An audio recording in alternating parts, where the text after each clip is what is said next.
మా దేవుడిని నమ్మండి, లేదా పరమాత్మ అంటే ఇతడే, ధర్మం అంటే ఇదే అని నిర్వచనాలు ఇస్తూ ఉంటాం గదా! లేదా ఇస్తూ ఉంటారు. అసలు నమ్మండి అని చెప్పుకోవాల్సిన అవసరం భగవంతుడికి ఉంటుందా?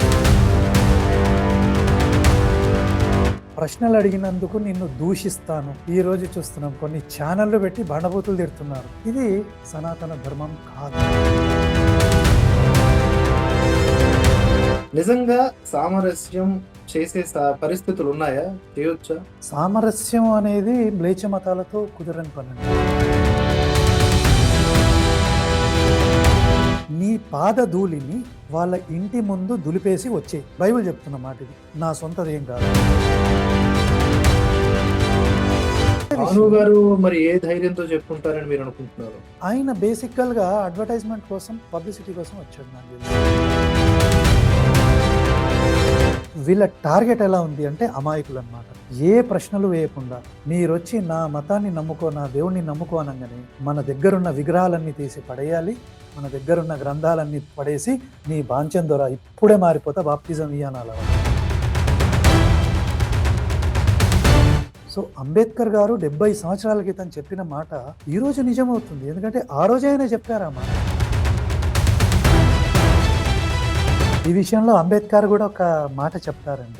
భారతదేశము ఒక దేశమా లేకుంటే అనేక రాష్ట్రాల అనే చర్చ వచ్చినప్పుడు కేవలం హిందువులు మాత్రమే ఇది ఒక దేశం అని కన్సిడర్ చేస్తారు.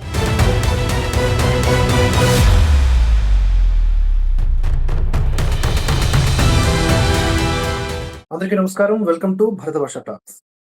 ఈరోజు మన విశిష్ట అతిథి డాక్టర్ భాస్కర్ రాజ్ గారు.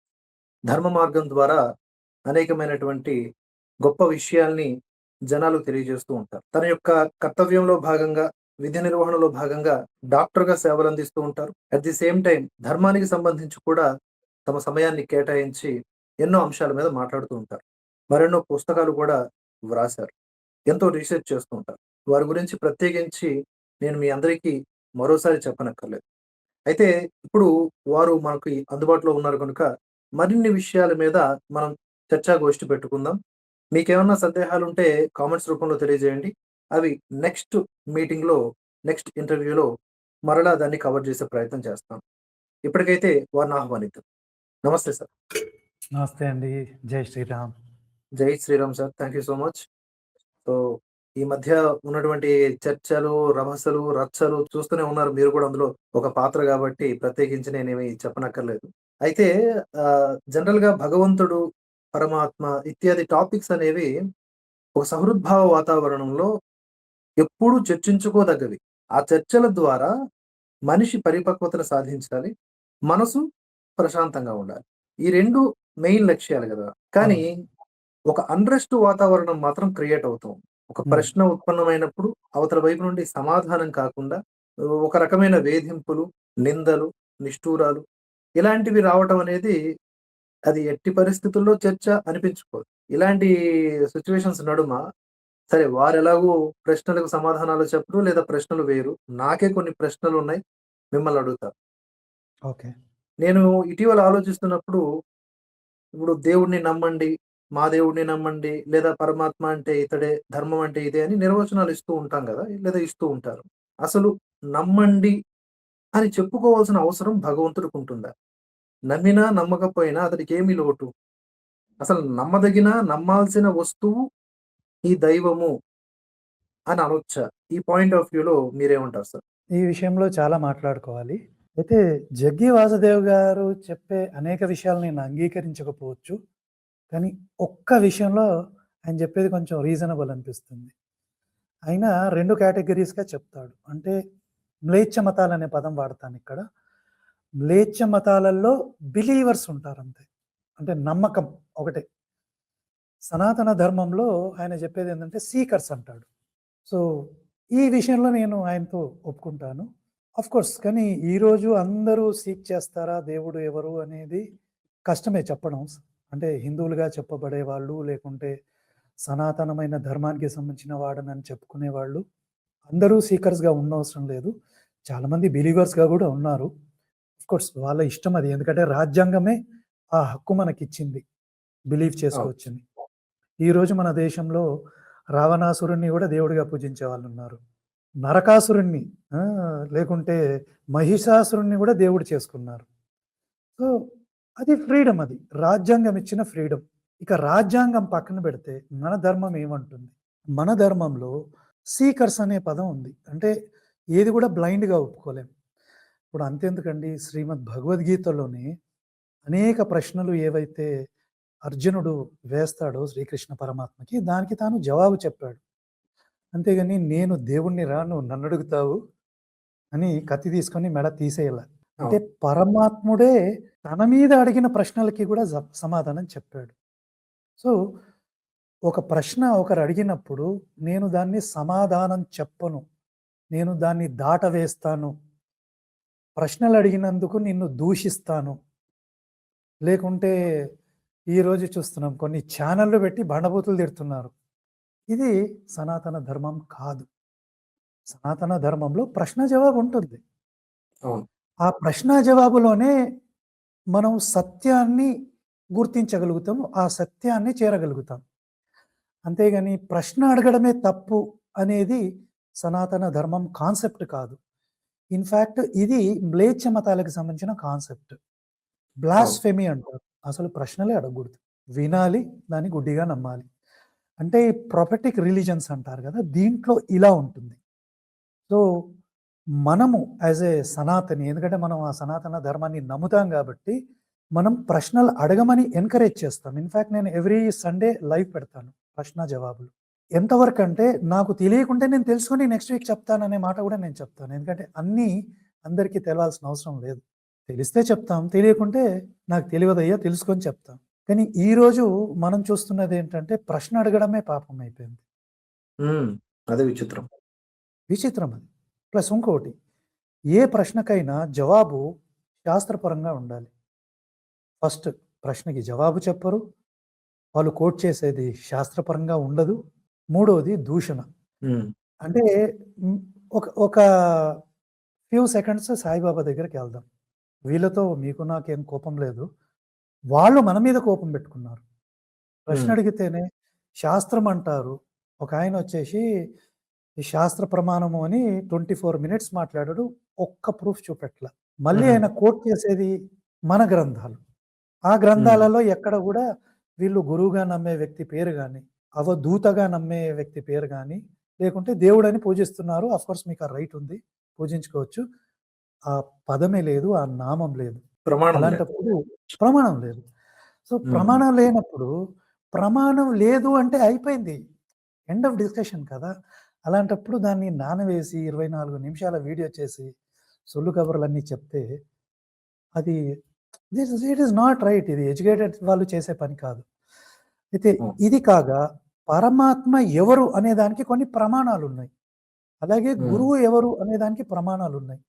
ఆ ప్రమాణాలు ఎక్కడుంటాయి అంటే ఏ మతానికి సంబంధించిన వ్యక్తి ఏ గ్రంథాన్నయితే నమ్ముతాడో అక్కడే దొరుకుతాయి.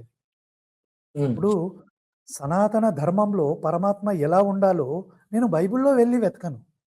వేదాలు, ఉపనిషత్తులు, ఇతిహాస పురాణాలు అక్కడ నాకు దొరుకుతాయి ఎవిడెన్సెస్. ఆ డిస్క్రిప్షన్ అక్కడ ఉంటుంది. సో, అక్కడికే వెళ్ళాలి నేను. ఒక క్రిస్టియన్ వచ్చి దేవుడు అంటే ఏంటి అనేది బైబిల్‌లోనే చూపెట్టాలి. కానీ ఈరోజు మీరు చూస్తే క్రిస్టియన్‌ని అడిగితే మా దేవుడు సర్వవ్యాపి, సర్వజ్ఞుడు అసలు అలాంటి పదాలు ఎక్కడున్నాయి బైబిల్‌లో? హ్మ్. అలాంటి పదాలే అంటే లేవు. అందరూ వాడేసుకుంటున్నారనమాట. సనాతన ఆ! ధర్మంలో ఉన్నటువంటి మూల విషయాలు. హ్మ్. ఎందుకు వాడుకుంటున్నారనేది ఇక్కడ చాలా ముఖ్యమైన పాయింట్. ఎందుకంటే కేవలం సనాతన ధర్మంలో మాత్రమే పరమాత్మ ఎలా ఉండాలో నిర్దిష్టంగా చెప్పింది. అంటే ఇక దానికి ఎలాంటి క్వెషన్స్ లేవన్నమాట. ఇంత బ్రాడర్ డెఫినిషన్ ఆ పరమాత్ముడికి గాని, దేవుడికి గాని ఇచ్చే ఏకైక ధర్మం సనాతన ధర్మం. సో, ఆ డెఫినిషన్ ప్రకారమే మనం వెళ్ళాలి గాని, ఒక వ్యక్తిని, ఒక గురువుని, లేకుంటే ఇంకెవరినో నేను దేవుడిని చేసుకొని పూజిస్తా అని మనం గ్రంథ ప్రమాణంగా చెప్పొద్దు. సరే నువ్వు నమ్ముకుంటే నమ్ముకో, ఎవరు ఆపరు మిమ్మల్ని. అలా అని ఎవరు మనం దూషించట్లేదు గూడా. బట్ అవును. అట్‌లీస్ట్ ప్రమాణాలతో మాట్లాడితే మనం గూడా సాటిస్ఫై అవుతాము. ఓకే. మనం ఇప్పుడు గూడా ఒప్పుకుంటాం. చాలా వరకు ఫేవరెట్ హీరోలుంటారు సార్ చాలా మంది. హ్మ్. ఒకరి ఫేవరెట్ హీరో 'జూనియర్ ఎన్టీఆర్', ఇంకొకరి ఫేవరెట్ హీరో 'ప్రభాస్', ఇంకొకరి ఫేవరెట్ హీరో 'పవన్ కళ్యాణ్'. వాళ్ళు కూడా ఫ్లెక్సీలు పెడతారు, పాలాభిషేకాలు చేస్తారు. అవి కూడా ఒక బిలీఫ్ సిస్టమ్సే. అంతే. వాటికి ఎవరు ప్రమాణాలు అడగరు. వాళ్ళు కూడా ప్రమాణాలు ఉన్నాయని చెప్పరు. మాకిష్టం, మేము అతన్ని అభిమానిస్తున్నాం. అంతే. అలాగే మాకిష్టం, ప్రమాణాలతో సంబంధం లేదు. మేము అతన్ని ఆరాధించుకుంటాం హ్మ్. అని చెప్పొచ్చు. ఇన్ అంతే. దట్ ప్రాసెస్ సనాతనంగా వస్తున్నటువంటి ఆ పరంపర లేదా ఆ వ్యవహారాలు ఏవైతే ఉన్నాయో వాటిని డిస్టర్బ్ చేయకూడదు. అది మన వైపు మనం అడిగే హక్కుతో కూడుకున్నటువంటి ఒక విజ్ఞాపన. అంతే. లేదా మన వైపు నుంచి రిటాలియేషన్. ఇంకో పాయింట్ కూడా ఇక్కడ ఉందండి. ఇప్పుడు వాళ్ళు నమ్ముకొని వాళ్ళు ఇంట్లో పాటించుకుంటే మనకి ఏ ఇష్యూస్ లేవు. కానీ ఏ రోజైతే వీళ్ళు బయటికొచ్చి, ఇది నువ్వు నమ్మాలి, నువ్వు నమ్మకుంటే ఆహ్, నువ్వేదో దుర్మార్గుడివి అన్నట్టు చెప్పి, అలా చేస్తే మాత్రం ప్రశ్నించే హక్కు మనకుంటుంది. హ్మ్. ఎందుకంటే అవును. ఈరోజు మీరు చూడండి, క్రిస్టియన్స్ కానీ, చాలామంది ముస్లిమ్స్ కూడా దే ఆర్ కమింగ్ ఔట్. వచ్చి మా అల్లాయే నిజము, వేరేదంతా ఫేక్ అన్నట్టు ఆ నెరేటివ్స్ కొందరు చేస్తున్నారు. లేకుంటే క్రిస్టియన్స్ హ్మ్. చేస్తున్నారు. అప్పుడు మనం బయటికొస్తున్నాం. ఎందుకంటే వీళ్ళు క్లెయిమ్ చేస్తున్నారు గాబట్టి, అప్పుడు ప్రశ్నించే హక్కు మనకు ఆల్రెడీ వాళ్ళే ఇచ్చారు. కరెక్ట్. సో, అడిగే హక్కు మనకుంది. అది. అవును సార్. ఇక్కడ మనకి అడిగే హక్కు మనకే ఉంది. ఎగ్జాక్ట్‌లీ. మనకే ఉందని నేనంటాను. ఎందుకంటే మనం డిస్టర్బ్ అవుతున్నాం. మనల్ని డిస్టర్బ్ చేస్తున్నారు. నైతికంగా గాని, లేకపోతే ధార్మికంగా గాని ఎలా చూసుకున్నా మనకి మాత్రమే ఆ హక్కుంది. ఎందుకంటే ఇప్పుడు ఉగ్రవాది ఎట్లైనా వస్తాడు దేశంలోకి. వాడు ఎన్ని వక్ర మార్గాల్లోనైనా వస్తాడు. వాడి వలన మనకు ఎఫెక్ట్ అవుతుంది కాబట్టి, మనం ఇచ్చే రిటాలియేషన్ ఎలా ఉంటుంది అనేది మన యొక్క విచక్షణ మీద, మన యొక్క అప్రమత్తత మీద డిపెండ్ అయి ఉన్నట్లుగా. ఎందుకు నువ్వు అవును. ఉగ్రవాది మీద అలా రియాక్ట్ అయ్యావు? వాళ్ళు నలుగురే వస్తే మీరు 400 మంది ఎందుకు వెళ్లారు? ఇవన్నీ హ్మ్. వితండవాదం కిందకొస్తాయి. ఎగ్జాక్ట్. సో, అయితే ఈ దేవుడి విషయంలో మాత్రం ఈ నమ్మకం అనే కాన్సెప్ట్ దగ్గర ఇరికించేస్తున్నారు సార్. హ్మ్. నమ్మాలి, దేవుడిని హ్మ్. నమ్మాలి, దేవుడిని నమ్మాలి. హ్మ్. నువ్వు నమ్మితే ఏంది? నమ్మకపోతే ఏంది? అక్కడ నమ్మకం, హ్మ్. అపనమ్మకం విషయంలో కంటే కూడా నైతికమైనటువంటి సూత్రాలు నువ్వెలా బ్రతకాలి? సనాతన ధర్మం జీవన విధానం అని ఎందుకన్నారు పెద్దలు అంటే, భగవంతుడు ఓకే. ఆ నమ్మకం, అపనమ్మకం పక్కన పెట్టు. ఈ ధర్మం ఏం చెబుతోంది? నీకు కొన్ని ఆచారాలిచ్చింది. ఆహార నియమాల నుంచి మొదలుకొని, నిద్రాహారాలన్నీ మొదలుకొని, నువ్వు క్లారిటీగా ఇలా ఇలా ఉండాలి. ఇలా ఇలా భగవంతుని ఆరాధించాలి అని ఒకే రకంగా కాకుండా అనేక రకాలుగా. ఎందుకంటే లోకం అంటే భిన్నమైనటువంటి రుచులు కలిగి ఉన్నటువంటి మనుషులుంటారు కాబట్టి. ఇంత గొప్ప విశాలమైనటువంటి సారం పక్కన పెట్టేసి ఇదే అని ఆ సూక్ష్మమైనటువంటి ఆ అపరిపక్వమైన బుద్ధిని ప్రదర్శిస్తూ ఉన్నారు. దీంతోనే ప్రమాదం. దాన్నే కల్ట్‌గా అభివర్ణించారు మన పెద్దలు. హ్మ్. ఈ కల్టులెన్నుంటాయో కకావికలాలు కూడా అన్ని తయారవుతాయన్నమాట. అవును. అండ్ ఈ మధ్య ఈ సామరస్యం కాన్సెప్ట్ ఒకటి గుర్తుకొచ్చింది సార్. మన ఓకే. జర్నలిస్ట్ భాను మేకల గారున్నారు గదా! మీకు ఐడియా ఉండొచ్చు. హ్మ్. వారు అంటే నా దగ్గర ఎప్పుడు అది ఆ విషయం ప్రస్తావించలేదు. But based on the videos నేను గమనించిందేంటంటే, కరుణాకర్ గారి ఆఫీస్‌కి ఆయన వెళ్ళినట్టున్నారు. మన వాళ్ళందరూ కొంతమంది కలిసినట్టున్నారు. సామరస్యం అనేది ఎప్పుడు కూడా స్వాగతించదగ్గ విషయమే. కానీ ఎలా జేస్తారు? భాను మేకల గారు himself he is a Christian. Of course journalist కేటగరీలో మేమంతా ఒకటే. క్రిస్టియన్ పరంగా ఆయన, నేను సిద్ధాంతపరంగా వేరు వేరుగా ఉంటాం. ఒక జర్నలిస్ట్‌గా సామరస్యాన్ని చేకూరుస్తారా? లేకపోతే ఒక క్రిస్టియన్‌గా తాను ఆ సామరస్యతని తీసుకొస్తారా? నాకు క్లారిటీ రాలేదు. నడిమిట్లా మరలా 2 వర్గాల మధ్య పోరులాగా తయారైపోయింది. ఆయన ఒక వీడియో ఎగ్జాక్ట్. పెట్టేసారు. వీళ్ళొక వీడియో పెట్టేసారు. ఇలా హ్మ్. అయిపోయింది. నిజంగా సామరస్యం చేసే పరిస్థితులున్నాయా? చేయొచ్చా? సామరస్యం అనేది మ్లేచ్ఛ మతాలతో కుదరని పనండి. సాధ్యం హ్మ్. కాదసలు. ఎందుకు కాదో నేనొక క్లారిటీ ఇస్తాను మీకు. బైబిల్‌లో చాలా క్లియర్ ఉంటుంది. అది ఏమంటే సర్వలోకానికి వెళ్ళి అందరికీ సువార్త ప్రకటించాలి. అది బైబిల్ చెప్తున్నది. బట్ యాక్చువల్‌గా ఇదేందంటే ఇక్కడ కొంచెం మిస్‌అండర్‌స్టాండింగ్ ఉంది. ఎందుకంటే బైబిల్‌లో చెప్పబడింది కేవలం ఆ యూదుల కోసం మాత్రమే. కానీ వాళ్ళేం జేశారంటే యూదులకు చెప్పబడిన గ్రంథాన్ని అందరికీ అప్లై చేస్తున్నారు గాబట్టి సర్వలోకం అంటే వరల్డ్ అయిపోయింది. సో, బైబిల్ దృష్టిలో యాక్చువల్‌గా ఈ మతమంతా గూడా యూదులదే. ఎవ్వరికీ సంబంధం లేదు దీంతో. అది మనం బైబిల్ క్లియర్‌గా చదివితే అర్థమవుతుంది. అందుకే గ్రంథ పరిజ్ఞానం అనేది చాలా ఇంపార్టెంట్. ఇక నెక్స్ట్ సరే ఈ క్రిస్టియన్స్ అనుకున్నారు, ఇది కేవలం యూదులకు కాదు, ఆత్మీయంగా మేము గూడా యూదులం అయిపోయాం గాబట్టి ఇది అందరికీ అంటున్నారు. సో, ఇప్పుడు వీళ్ళ కాన్సెప్ట్ ఏంది? వీళ్ళు ప్రపంచంలో ఉన్న అన్ని జాతుల దగ్గరికి, అన్ని దేశాల దగ్గరికి, అన్ని ప్రాంతాలకు వెళ్ళి మతం మార్చాలి.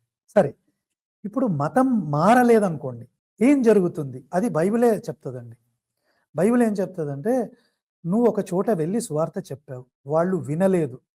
అప్పుడు ఏం జరుగుతుంది అంటే, నీ పాదధూళిని వాళ్ళ ఇంటి ముందు దులిపేసి వచ్చేయి. బైబిల్ చెప్తున్న మాట ఇది. నా సొంతదేం కాదు. సో, హ్మ్. నిర్ణయ దినం ఎప్పుడైతే వస్తదో, నిర్ణయ దినం వచ్చినప్పుడు హ్మ్. సొదొమ, గొమొర్రా అని ఓ 2 పట్టణాలు బైబిల్‌లో చెప్పబడతాయన్నమాట. వాటి హ్మ్. మీద అగ్నివర్షం కురిచి, గంధకం లాంటిది కురిచి మొత్తం నాశనం అయిపోతాయి. అక్కడున్న వాళ్ళు చచ్చిపోతారు. అలా జరుగుతుంది. అంటే వీళ్ళు చెప్పే సువార్త వినకుంటే సొదొమ, గొమొర్రా లాగా మనం కూడా నాశనం అయిపోతాం అన్నమాట వాళ్ళ ప్రకారం. పాస్టర్స్ హుహు. ప్రకారం. సరే మరి అంటే ఇవన్నీ నమ్మితే ఏం బహిరంగంగా జరుగుతుంది? చెప్పే విషయాలేనా వారు? బైబిల్‌లో ఉన్నాయి ఇవన్నీ. ఇవన్నీ వారు బైబిల్‌లో ఉన్నాయి. ప్రకటించేవి కూడా ఇవేనా? ఇవే బయటికి. బయటికే.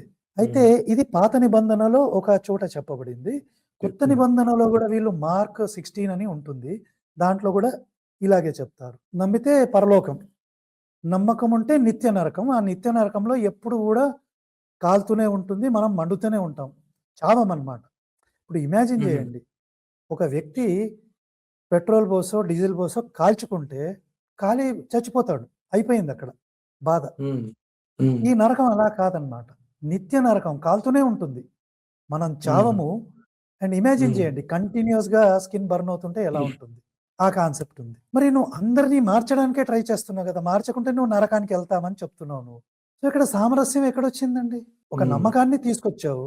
నువ్వు మతం మారాల్సిందే. మారకుంటే నువ్వు నరకానికి పోతావని భయపెడుతున్నావు. సో, మరి వారి లక్ష్యం, హ్మ్. వారి లక్ష్యమే మతం మార్చటము లేదా వారి మతాన్ని వ్యాప్తి చేయటమైనప్పుడు హ్మ్. ఆటోమేటిక్‌గా అటువైపు నుంచి నువ్వెందుకురా మీ మతాన్ని మా మీద రుద్దుతున్నావు అనే ఒక వర్గం తయారవుతుంది. నేచురల్‌గా. ఇంకా అక్కడ గొడవలు తప్ప ఇంకా శాంతి ఎక్కడ నెలకొంటుంది? సామరస్యం లేదు. అయితే మరి ఇదే 'భాను' విషయం గారు మరి ఏ ధైర్యంతో చెప్పుకుంటారని మీరనుకుంటున్నారు? ఆయన బేసికల్‌గా అడ్వర్‌టైజ్‌మెంట్ కోసం, పబ్లిసిటీ కోసం వచ్చాడు నాకు తెలిసి. పబ్లిసిటీ సీరియస్‌గా కోసం వచ్చాడు. మాట్లాడారు. నాకు నిజంగా అంటే ఆయనకి నెట్‌వర్క్ ఉంటది గదా! పాస్టర్‌లతో హ్మ్. వాళ్ళతో. నేను ఒక హ్మ్. సీన్ క్రియేట్ చేసుకున్నా. ఒక పెద్ద హ్మ్. హాల్‌లో అటువైపు ఒక 25 మంది, ఇటువైపు మన వాళ్ళు ఒక 25 మంది కూర్చొని, ఏమో హ్మ్. లోకానికి ఉపయోగపడే 4 మాటలు మాట్లాడతారేమో అని నేను ఆశించా. మళ్ళీ అది హ్మ్. కొలాప్స్ అయిపోయింది. హ్మ్. సో, హ్మ్. ఇక్కడ కొన్ని ఒక 2, 3 పాయింట్స్ చాలా ఇంపార్టెంటు. ఇప్పుడు 'భాను మేకల' అనేటాయన జర్నలిస్టు. అది మనం సెపరేట్‌గా పెట్టుకుందాం. ఎందుకంటే, ఇప్పుడు జర్నలిస్ట్‌గానే ఇన్వాల్వ్ కావాలనుకుంటే, ఈయన ఎందుకయ్యాడు? ఎవరైనా కావచ్చుగా. So, hmm. He has come as a Christian. He has not come as a journalist. ఇది మనం హుహు. చాలా క్లియర్‌గా అర్థం చేసుకుందాం. తాను హ్మ్. జర్నలిస్ట్‌గా రాలేదు. ఒక క్రిస్టియన్‌గా వచ్చాడు. ఇప్పుడు ఒక వీడియో తయారు చేశాడంట. నేనది చూడలేదు. చూడాలా వద్దా? నా టైం వేస్ట్ చేసుకోవాలో కూడా నాకు తెలీదు. బట్ నాకొచ్చిన కొంచెం ఇన్ఫర్మేషన్‌ని బట్టి ఈయన ఈ టాక్స్ ఏవైతే ఫెయిల్యూర్ అయినాయో దాని ఎవరు? బ్లేమ్ అంతా గూడా 'భాను'. భాను హ్మ్. మేకల అనేటాయన టాక్స్ ఫెయిల్ హుహు. అయిపోయినాయి. హ్మ్. ఈటి బ్లేమ్ అంతా గూడా మరి శివశక్తి మీద, హిందూ జనశక్తి మీద పెడుతున్నాడాయన. ఆ వీడియో గూడా ఓకే. పెట్టాడాయన. హ్మ్. సో, ఇక్కడ ఫస్ట్ పాయింట్ ఏమొస్తుందంటే మళ్ళీ చెప్తాను. He has not come as a journalist. He has come as a Christian. Point number 1. Okay. Point number చాలా 2 ఏంటంటే, సరే ఈయన క్రిస్టియన్‌గానే వచ్చాడనుకుందాం. ఈయనకు పాస్టర్‌లని ఇన్‌ఫ్లూయెన్స్ చేసే అంత కెపాసిటీ ఉందా? లేదా? అనేది ఫస్ట్ మనం చూడాలి. ఎందుకంటే ఆంధ్ర, తెలంగాణలో లెక్కలైతే మనకు తెలీదు. ఒక 10,000 పాస్టర్‌లే అని అనుకుందామండి. లక్షలంటారు. వద్దు. 10,000 10,000 గూడా వద్దు. 1000 మంది పెట్టుకుందామండి. 1000 మంది పాస్టర్‌లున్నారు. ఈ 1000 మంది పాస్టర్‌లను ఈయన ఇన్‌ఫ్లూయెన్స్ చేయగలడా? అంటే ఈయన ఎళ్లి వాళ్ళతో మాట్లాడితే, వాళ్ళు ఈయన మాట విని చర్చకు రాగలరా? ఇది అంటే 1000 రెండో మంది పాయింట్ అక్కర్లేదు చాలా కదా సార్. ఇంపార్టెంట్. చర్చ్‌కి హ్మ్. ప్రతినిధులుగా ఓ 10 మంది ఉంటే చాలు గదా! కానీ ఇక్కడ ప్రాబ్లమ్ గదా! 10 మంది వస్తే సరిపోదు గదండీ! ఇప్పుడు 10 హ్మ్. మంది వచ్చారు. చర్చలో పాల్గొన్నారు. మిగతా వాళ్ళు కన్వర్షన్‌లు చేస్తూనే ఉన్నారు గదా! మరి డిస్కషన్ పెట్టుకొని లాభం ఏంటి? ఒక దాన్నేమంటారు? ఒక సర్క్యులర్ లాగా జారీ జేస్తారేమో ఆఫ్టర్. అదే అంటున్నా. ఈయనకు అంత కెపాసిటీ ఉందా? అంత ఇన్‌ఫ్లూయెన్స్ చేయగలడా? ఇప్పుడు ఈయన ఉన్నాడండి. ఈయన ఎళ్లి శాలెం రాజు అని ఒక పెద్ద పాస్టర్ ఉన్నాడు. లేకుంటే ఇక్కడ సతీష్ కుమార్ ఒకాయన, అనిల్ కుమార్ వీళ్ళంతా ఉన్నారులెండి. వీళ్ళని ఈ మనిషి ఇన్‌ఫ్లూయెన్స్ చేయగలడా? ఈయన చెప్తే వాళ్ళ మాట ఇంటారా? ఆలోచించాలి గదా! సో, హ్మ్. ఈయన క్రిస్టియన్‌గా వచ్చినా అంత కెపాసిటీ ఉందా లేదా? ఇన్‌ఫ్లుయెన్స్ చేయగలడా లేదా? మనం జూడాలి. నాకు తెలిసి ఈయనకు అంత ఇన్‌ఫ్లుయెన్స్ చేసే అంటే అంత కెపాసిటీ లేదు. అయినా ఓకే. గూడా మాట్లాడడానికి వచ్చాడు. కేవలం హిందువులతోటే మాట్లాడడానికి వచ్చాడంటే, ఇది పబ్లిసిటీ స్టంట్ అని నేను అనుకుంటున్నాను. వాళ్ళతో మాట్లాడినట్టయితే ప్రూఫ్ చూపెట్టల. ఇక మూడో పాయింట్. మత సామరస్యం ఎలా వస్తుంది? అది ముందే ఈయన ఏమైనా ప్లాన్ చేసుకొని ఉండాలిగా. ఇప్పుడు మనము ఈ ఫలానా టైంకి ఇక్కడ కూర్చొని వీడియో రికార్డ్ చేద్దామని అనుకున్నాం. ప్లానింగ్ యేసుకున్నాం గదండీ ముందే. హ్మ్. ఈ టైంకి నేను ఫ్రీ పెట్టుకుంటాను. మీ ఫ్రీ పెట్టుకోండి. లింక్ క్రియేట్ చేస్తాము. లింక్ షేర్ చేస్తాను. కొన్ని క్వెషన్‌లేసుకుందాం. బహుశా ఈ క్వెషన్‌ల మీద మాట్లాడదామని ఒక మాట అనుకోని ఉంటాం. ఇంకా అనేక క్వెషన్స్ కూడా వస్తాయి. అలా ముందే ప్లాన్ చేసుకున్నాం గదా! ఇప్పుడు ఈయన వచ్చి మత సామరస్యాన్ని నెలకొల్పుదామని అనుకున్నాడు. ఎలా? ఏమన్నా ప్లాన్ యేసుకున్నాడా? నాకు తెలిసి ఏం లేదు. ఈయనేమన్నాడు? నేను మీతో మాట్లాడడానికొచ్చాను. అక్కడ గూడా కొందరితో మాట్లాడడానికి ట్రై చేస్తున్నాను. కొందరితో మాట్లాడాను. ఎంత వేగ్‌గా ఉంది జూడండి. హ్మ్. ప్లానింగ్ లేదు. సరే, ఇప్పుడు నేనొక మంచి ప్లాన్ జెప్తానండి డీఎస్‌పీ గారు. ఈయన నిజంగా సిన్సియర్ అయ్యుంటే వీళ్ళతో మాట్లాడాలి. అసలు వీడియో గూడా రికార్డ్ జేయగూడదు. మాట్లాడి ఈయన వెళ్లి ఏం జేయాలంటే, ఒక 1000 మంది పాస్టర్‌లు ఈయన ఇన్‌ఫ్లుయెన్స్ చేయగలడనుకుందాం. ఒక టెలిగ్రామ్ గ్రూప్ ఒకటి తయారు చేసి, ఆ గ్రూప్‌లో పాస్టర్‌లని మనలాంటి వాళ్ళని అందరిని యాడ్ జేయాలి. ఎందుకంటే కమ్యూనికేషన్ జరగాలి గదా! హ్మ్. హ్మ్. గొడవే కమ్యూనికేషన్ అవుతుంది. జరగాలి. ఏమవుతుంది? అది ఒక గ్రూప్ అసాధ్యంలెండి. తయారు చేయాలి.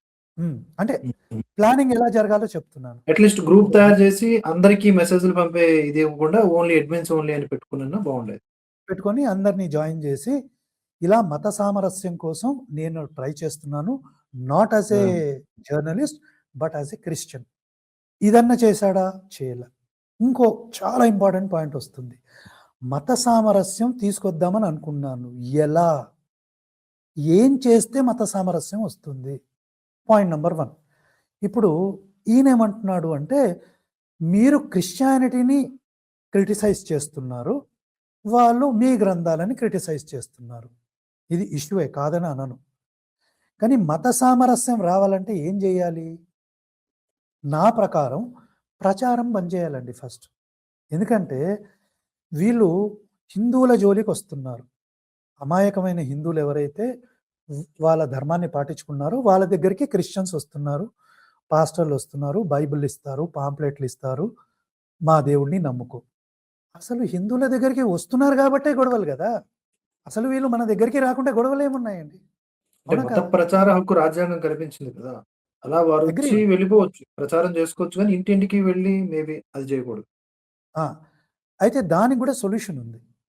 ఒకవేళ మత ప్రచారం చేసుకునే హక్కు రాజ్యాంగం ఇచ్చింది అని రాజ్యాంగాన్ని వీళ్ళు సంపూర్ణంగా నమ్మితే, హ్మ్. రాజ్యాంగం ఏం జెప్పిందో గూడా నమ్మాలి గదా! ఆర్టికల్ 25 కోట్ చేస్తున్నారు. యాక్సెప్టెడ్. కానీ హ్మ్. అక్కడ కొన్ని కండీషన్స్ ఉన్నాయి. హ్మ్. ఆ కండీషన్స్ వీళ్ళకి తెలియాలి గదా! అవును. ఎవరి మనోభావాల్ని దెబ్బతీయగూడదు. ఎవరి మనోభావాల్ని దెబ్బతీయగూడదు. హెల్తీగా కొన్ని కండీషన్స్ ఉన్నాయి. దాని ప్రకారం వెళ్ళాలి. ఇప్పుడు వీళ్ళొచ్చి నా దేవుడిని నమ్ముకో అన్నప్పుడు, ఇప్పుడు హిందూకు వీళ్ళు ఇండైరెక్ట్‌గా ఏం చెప్తున్నారు? నీ దేవుడు వేస్ట్ అని చెప్తున్నారు గదండీ ఇండైరెక్ట్‌గా. అవును. అక్కడ పెద్ద కాన్ఫ్లిక్ట్, బిగ్ కాన్ఫ్లిక్ట్ అదే. ఇప్పుడు మరి మనకి ఇంతమంది దేవతలున్నారు గదా సార్. ఆంజనేయుడు, హ్మ్. అయ్యప్ప, అంబ, విష్ణువు, శివుడు ఇంతమందున్న కాన్ఫ్లిక్ట్ ఎందుకు లేదు అంటే, నేను ఆంజనేయుడిని నమ్మడం వల్ల శివుడిని నమ్మకుండా ఉండక్కర్ల. శివుడిని నమ్మితే విష్ణువుని నమ్మకుండా ఉండక్కర్ల. హ్మ్. కానీ ఇక్కడ యేసు ప్రభువుని నమ్మితే మిగతా ఏ దేవీ దేవతల్ని విగ్రహారాధన నమ్మకూడదు. ఇట్స్ ఎ బిగ్ అవన్నీ ఔట్ కాన్ఫ్లిక్ట్. అయిపోతారింక. అంటే హ్మ్. అప్పటి వరకు ఉన్నటువంటి చిప్ బయటికి తీసి కొత్త చిప్ పెట్టాలి. హ్మ్. కొన్ని లక్షల సంవత్సరాల పరంపర కట్ చేసుకోవాలి. హ్మ్. ఆటోమేటిక్‌గా కాన్ఫ్లిక్ట్ వస్తది. కరెక్ట్. హ్మ్. హ్మ్. కాన్ఫ్లిక్ట్ వస్తుంది. సో, నా దేవుడిని నమ్ముకో. నా దేవుడిని నమ్ముకుంటే పరలోకం వస్తది. నా దేవుడిని నమ్ముకుంటే నిత్య జీవితం వస్తది. అంటే హిందూ దేవుళ్ళు ఇవన్నీ ఇవ్వలేరనే కదా నువ్వు చెప్పేది? హ్మ్. సో, ఇక్కడ ప్రాబ్లమ్ అంతా ఏందంటే మత ప్రచారం వల్ల ప్రాబ్లమ్ వస్తుంది. బైబిల్‌ని క్రిటిసైజ్ చేయడం వల్ల గాదు. ఇప్పుడు ఇమాజిన్ చేయండి ఒక సిట్యుయేషను. ఏ క్రైస్తవుడు కూడా బయటికి రాలేదు. వాళ్ళు వాళ్ళ చర్చ్‌లో పాటించుకుంటున్నారు వాళ్ళ మతాన్ని. కాన్ఫ్లిక్టే లేదు. అసలు కాన్ఫ్లిక్ట్ లేదు. ఎవరిది వాళ్ళు అసలిక్కడ పాటించుకుంటే కాన్ఫ్లిక్ట్ ఏడుంది? మత మత ప్రచారమే లేకపోతే ఆ చర్చిల్లోకి జనం ఎలా వస్తారు? అసలు డిపెండ్ అయి ఉన్నదే. ఇప్పుడు నాకున్న హ్మ్. బేసిక్ నాలెడ్జ్ ప్రకారం చెప్తున్నా. Any religion out of Hinduism నేను చెప్పేది. హిందూ ధర్మానికి ప్రచారం అక్కర్లేదు. మిగతా రిలిజియన్స్ అన్నీ కూడా ప్రచారం మీద డిపెండ్ అయ్యి ఉంటాయి. భిన్నమైనటువంటి శైలులు అవలంబించుండొచ్చు గాక. కొంతమంది ఊర్లకి, ఇళ్ళకి వెళ్ళొచ్చు. కొంతమంది ఫ్రీగా పుస్తకాలు పంచొచ్చు. బట్ ప్రచారం మీదనే అవి డిపెండ్ అయ్యి ఉన్నాయి. అవి హ్మ్. ఆగిపోతే ఒక తరంకి క్లోజ్ అయిపోద్ది. ఆ మతం క్లోజ్ అయిపోద్ది. కనుక అది ఎగ్జాక్ట్‌లీ. సాధ్యం కాదులెండి. అయితే దీనికి ఇంకో సొల్యూషన్ ఉంది. సరే ఇప్పుడు మత ప్రచారం చేసుకుంటున్నారు. చేసుకోవచ్చు. హ్మ్. కొన్ని చోట్ల మన హిందువులు దే హావ్ బికమ్ అవేర్. హ్మ్. అనేక సంస్థల వల్ల. ఈవెన్ దాంట్లో నేను గూడా ఉన్నాను. నేను గూడా కొన్ని బుక్కులు రాసాను. ఆ బుక్కులిచ్చాము. దాంట్లో చదివి వీళ్ళు ప్రశ్నలేస్తున్నారు. ప్రచారానికొచ్చి నా దేవుడిని నమ్ముకో నీకు పరలోకం. నీ దేవుడెవరు? ప్రశ్నలొస్తాయి. ఇక్కడ సర్ప్రైజింగ్ థింగ్ ఏందంటే ఎవరు గూడా ఒక్క ప్రశ్నకు గూడా జవాబియ్యట్ల. అంటే వీళ్ళ టార్గెట్ ఎలా ఉంది అంటే అమాయకులనమాట. ఏ ప్రశ్నలు వేయకుండా మీరొచ్చి నా మతాన్ని నమ్ముకో, నా దేవుడిని నమ్ముకో అనంగానే మన దగ్గరున్న విగ్రహాలన్నీ తీసి పడేయాలి. మన దగ్గరున్న గ్రంథాలన్నీ పడేసి నీ బాంచం దొర ఇప్పుడే మారిపోతా బాప్తిజం ఇయ్యి అనాల వాళ్ళకి. అంటే ఏ హ్మ్. కాన్ఫ్లిక్ట్ లేదు. సో, ఇక్కడ కాన్ఫ్లిక్ట్ ఎక్కడొస్తుంది? ప్రశ్నలేస్తే కాన్ఫ్లిక్ట్ ఒస్తుంది. ప్రశ్నలెందుకేయాల్సొస్తుంది? వీళ్ళొస్తున్నారు గాబట్టి. సో, ఇప్పుడు ఇది అందరూ ఒకేలా ఎలాంటి ఉండరు గదా! నేచురల్‌గా, నా నేచురల్‌గా దేవుడు నా దేవుడిని నమ్మండి. ఇతనే దేవుడు. మీరు నమ్ముకునే దేవుడు కాదు అంటే వినేవాళ్ళు ఒక వర్గం ఉంటారు. హ్మ్. ఎందుకు? ఏమిటి? ఎలా? అని అడిగేవాళ్ళు గూడా ఒక వర్గం ఉంటుంది. ఆ రెండింటికి సమాధానం పరచాలి వాళ్ళు. సో, ఇక్కడ మనం కంపేర్ చేద్దాం. క్రిస్టియానిటీకి, ఇస్కాన్‌కి కంపేర్ చేద్దాం. ఇస్కాన్ గూడా ఒక హిందూ ఆర్గనైజేషనే. వీళ్ళు గూడా ప్రచారం జేస్తారు. హ్మ్. కృష్ణుడిని బోయి కృష్ణుడు దేవాది దేవుడు అని చెప్పినప్పుడు క్వెషన్‌లేవుంటాయి వీళ్ళు కూర్చోబెట్టి మరీ చెప్తారు. వీలైతే భగవద్గీత కొనిపిస్తారు. డొనేషన్స్ అడుగుతారు. వీళ్ళేం తక్కువోళ్ళు కాదుగా 10% తీసుకున్నారు. ఒకడు రూ. 1,00,000 సంపాదిస్తే 10,000 కట్టరా అని ఒకడు చెప్తే ఇంకో పాస్టరొచ్చి అది 10% అంటే 10% కాదు 23.3% అని ఏదో లెక్క కట్టాడు ఒకాయన. ఇంకొక సో, లెక్కది. ఆ! వీళ్ళు ధర్మవడ్డీ అది. పేటీఎం బ్యా వీళ్ళు పేటీఎం బ్యాచ్ అని ఏదో చెప్తున్నారు. అంతకన్నా ఎక్కువనే అది పెట్లు దండుకుంటారు. లేపేసే బ్యాచ్. మొత్తం పెట్లు ఆస్తుల్ని లేపేసే బ్యాచ్ అది. ఆస్తుల్ని, ఇండ్లను గూడా రాయించుకునే బ్యాచ్ ఈళ్ళు. సో, హ్మ్. ఇక్కడ ప్రాబ్లమ్ అంతా ఏంటంటే, వీళ్ళొచ్చినప్పుడు ఎవరు ప్రశ్నలు అడగకుండా మతం మారిపోతే ప్రాబ్లమ్ లేదన్నమాట. హ్మ్. లేకుంటే వీళ్ళేమంటారు, మీరు చర్చిల మీద దాడి చేస్తున్నారు. మీరు బైబిల్‌ని తగలబెడుతున్నారు. పాస్టర్‌లొస్తే వాళ్ళని కొడుతున్నారు. ఇప్పుడు సమాజంలో అందరూ ఒకటేలాగా ఉండరు గదండీ. కొందరికి కోపముంటుంది. వాడు కొడతాడు. కాబట్టి నువ్వు వాడి దగ్గరికెళ్ళి నీ మతాన్ని ప్రచారం చేసేటప్పుడు అలా పద్ధతిగా మాట్లాడాలి. పద్ధతిగా మాట్లాడడం ఇంపార్టెంట్. వాడు అడిగిన ప్రశ్నలకి జవాబు చెప్పాలి. ఇప్పుడు ఈ రోజులలో అవును. అవేర్‌నెస్ ఎంతొచ్చిందంటే, వీళ్ళు మగవాళ్ళెళ్ళట్లే ప్రచారానికి. హ్మ్. వెళ్ళినా ఒక ఓకే. 10, 20 హుహు. మందెళ్తారు. 10, హ్మ్. 20 మంది ఎందుకెళ్తారంటే సేఫ్టీ. ఎవరన్నా కొడతారు ఇది ఈ ప్రాబ్లమ్ ఉండదు. ఇంకోటి కానీ మీరు వారి గమనిస్తే కన్విక్షన్ గొప్పది కదా సార్! ఇక్కడ వాళ్ళని మెచ్చుకోవాలి. కమిట్మెంట్ గొప్పది. అటువైపు అటువైపు నుంచి ఆహ్, ఎదురుదాడి ఉంటుంది. లేకపోతే అడుగుతారు అనే ఆలోచన ఉన్నా, వారు నమ్ముకున్న దాన్ని సరే వదిలేసిన దాన్ని పక్కన పెట్టండి. నమ్ముకున్న దాన్ని ముందుకు తీసుకువెళ్ళడంలో అది హిందువుల్లో లేదు గదా! అయితే ఇక్కడ చిన్న కండిషన్ ఉందండి. ఇప్పుడు మనం ఉన్నామండి.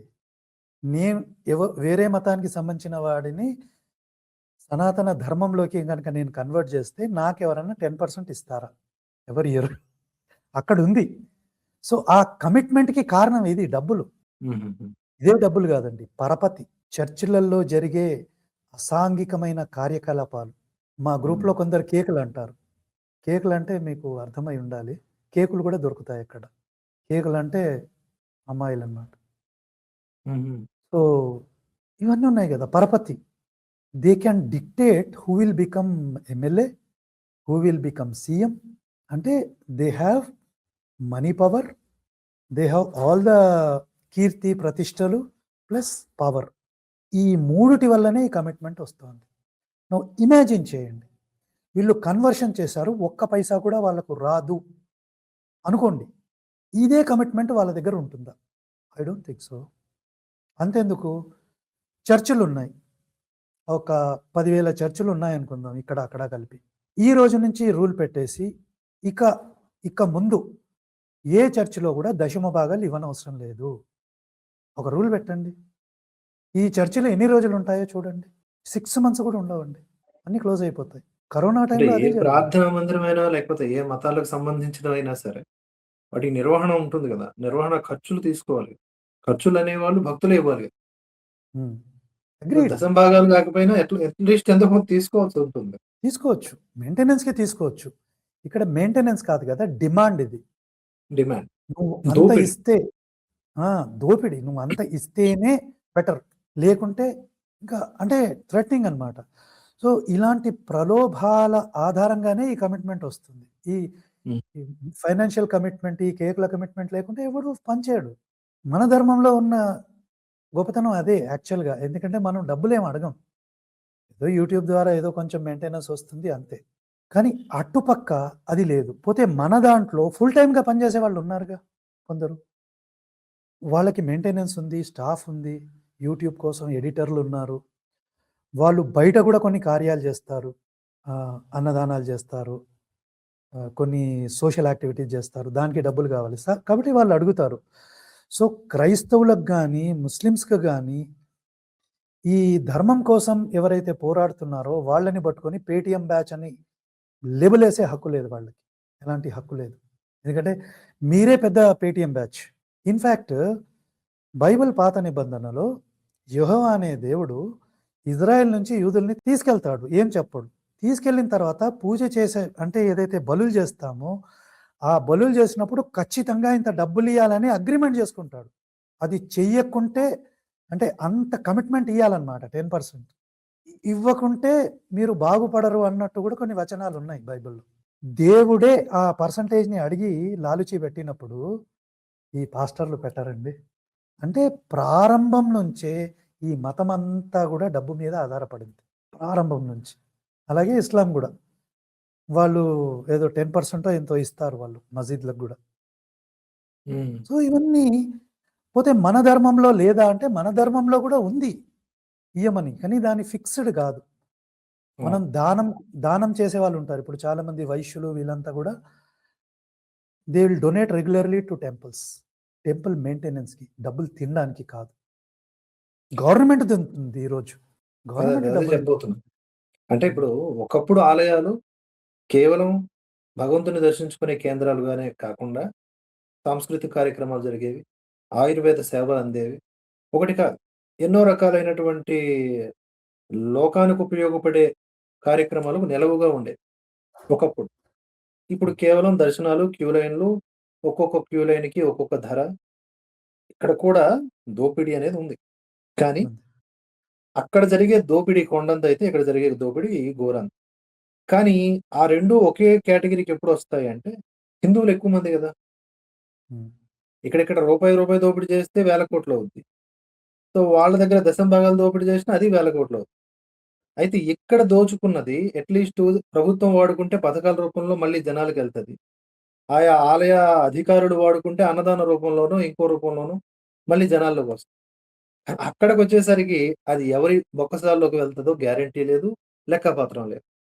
అంత తేడా ఉంది. సో, సో ఈ భాను మేకలతో ప్రాబ్లమ్ ఏంటంటే, ఈయనకు పాస్టర్‌ని ఇన్‌ఫ్లూయెన్స్ చేసే కెపాసిటీ లేదు ఒకటి. కనీసం ఒక వాట్సాప్, ఓ టెలిగ్రామ్ గ్రూప్ క్రియేట్ చేసి, నేను సిన్సియర్‌గా దీనికోసం వర్క్ చేస్తున్నా అని ఏ కమిట్మెంట్ చూపెట్టల. కరెక్ట్. వీళ్ళు కరెక్ట్. మంచి అడిగినట్టు గూడా పాయింట్స్. ఉన్నారు. ఎవరెవరైతే పాస్టర్‌లు ఈ అగ్రీమెంట్‌లకి సిద్ధంగా ఉన్నారో వాళ్ళతో వీడియో చేయించు. ఒక్క వీడియో కూడా చేయించలే ఈయన. హ్మ్. ప్లస్ ఈయన ప్లాన్ ఏందో కూడా చెప్పలే. ఈళ్ళతో వచ్చి మాట్లాడాడు. నేను వాళ్ళతో మాట్లాడతాను.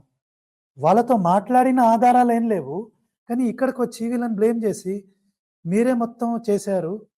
తప్పంతా అవును. నీదే, తప్పంతా నీదే ఆ బొమ్మరిల్లు స్టైల్‌లో హ్మ్. హ్మ్. మీరే చేశారు. మొత్తం మీరే జేశారు. అటు సైడ్ నువ్వు ఏం జేసావు వర్కు? కరెక్ట్. ఇక్కడికి పలు ఆఫీసులకు వెళ్ళినట్లుగా వీడియోలు పెట్టుకున్నారు గదా! ఆయన.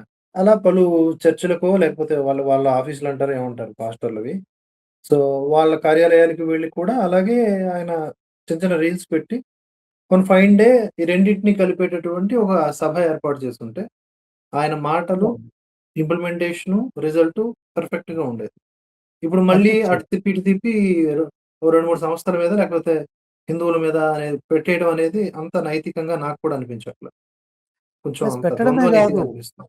తాను గూడా క్రిస్టియానిటీ కోసం ఫైట్ చేస్తానని ఇప్పుడు చెప్తున్నాడు. సో, నేను అందుకే చెప్పా. ఈయన జర్నలిస్ట్‌గా వెళ్ళలేదండి. క్రిస్టియన్‌గా వెళ్ళాడని. క్రిస్టియానిటీ కోసం ఎవరైనా ఫైట్ చేయొచ్చు. ఇంకా చెప్పాలంటే క్రిస్టియానిటీలో చాలా లోపాలున్నాయి. ఆ క్రిస్టియానిటీలో ఉన్న లోపాల గురించి కూడా ప్రశ్నించొచ్చు. అవును. ఇప్పుడు మనం కూడా క్రిస్టియానిటీని క్వెషన్ చేస్తున్న పాయింట్స్ ఏవైతే ఉన్నాయో సార్, అవి నిజంగా వాళ్ళు ఇంప్లిమెంట్ చేసుకుంటే బాగుపడేది క్రిస్టియన్‌లే.